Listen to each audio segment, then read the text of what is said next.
and happy Monday to you, happy week. So today I'm going to speak to you about software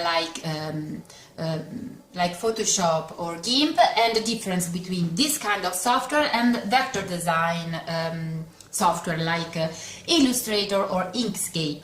And then I wish to speak in general about the best way to work in digital and the cheaper way and the more expensive way to work in digital. Because really many people ask me sometimes, what do you think? Should I purchase an iPad Pro? Because I see that so many designers use it, but it's so expensive. Isn't there a cheaper choice and so on? So I try to tell you what I think about this this choice, and so I hope to help you in your own choice, of course. So first thing to say is that working with vector design is really different from working with software like Photoshop or Gimp. And so the first thing to say is, what's the difference? So with vector design, you used to work with shapes and objects that you can move really easily, and you can create them really with polite lines, and you can control really well each line you create. So the best thing about vector design is that you can draw without without a tablet, okay? So if you don't have a tablet and you wish to start creating drawings with your computer, you have an old one, I would highly recommend give a try to Inkscape, because Inkscape is free, is open source, and so you can free download it and give it a try, okay? And it works, it's really similar to Illustrator. So when I started working in digital many years ago, I decided to try Inkscape. I didn't have Illustrator, and so I tried it. And the first patterns I made were made with Inkscape. So one of these, this is one of my patterns made using Inkscape, but also this one that you can see here, it's an illustration made all with Inkscape, and also this one is made with Inkscape, okay? So you can see the lines are really polite, and this is something that you can do without a tablet, okay? And with an open source software. So what else? Then I decided I wished to give a warmer look to my designs, and I wished to add textures on them. And so I started doing this thing using Gimp. And maybe you can see here, maybe you can see it better. There is a texture, can you see here?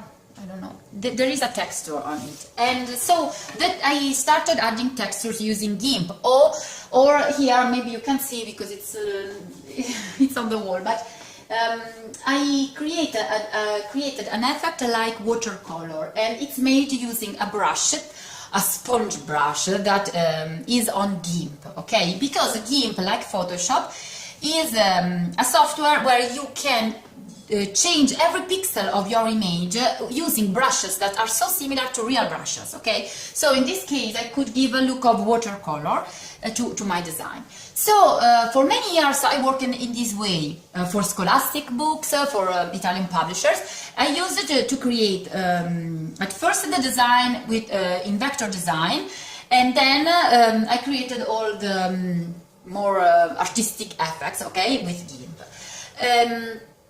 Then when I learned how to create the repeating on Gimp using the offset, you can like move your image or like cut it and invert the parts, you know.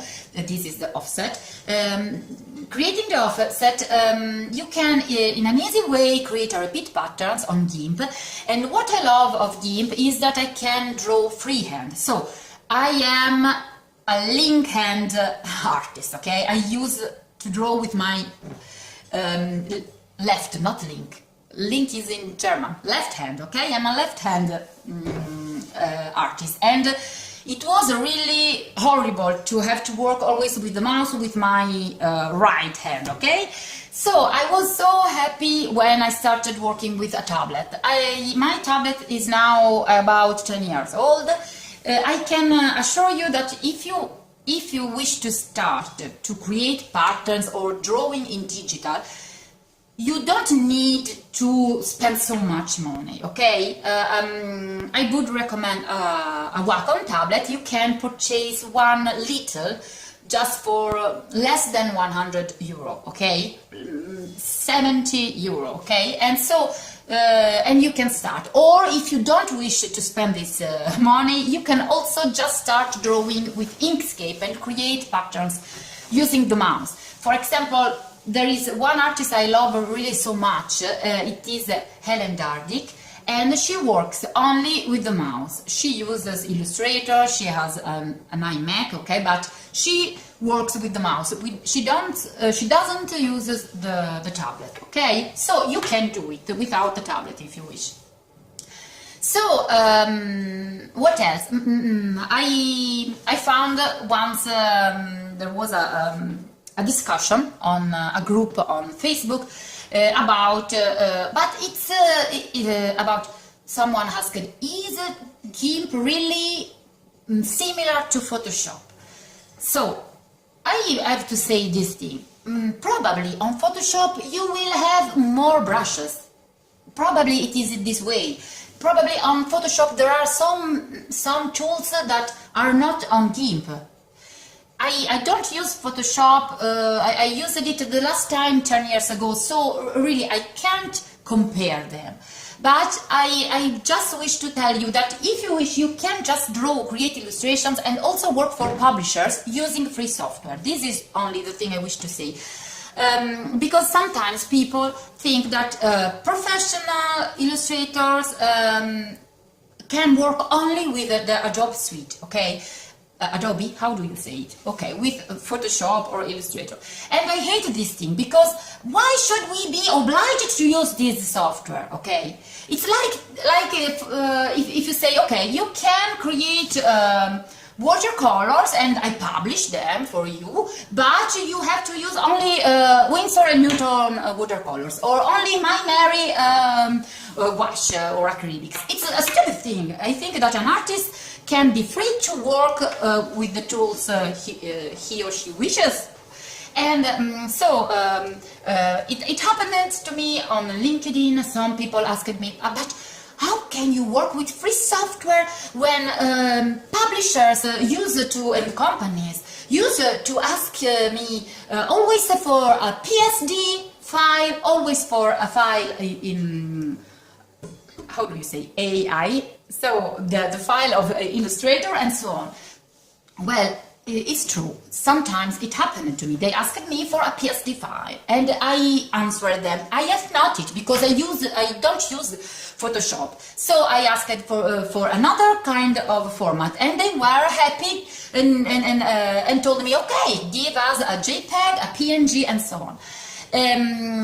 Now I have to say that Gimp gives you the possibility to export the file as a PSD with all the layers. So today, if you have a publisher that is asking you for the file with colors on different layers, for example, you can just export it as a PSD. So really, it's not so difficult. I know many publishers and many companies still use Photoshop and try always to ask for their format, okay, because it's better for them. But you can find a solution. I found a solution. I worked many years for many publishers here in Italy and for companies outside the country, also in England and so on. So it is possible, okay?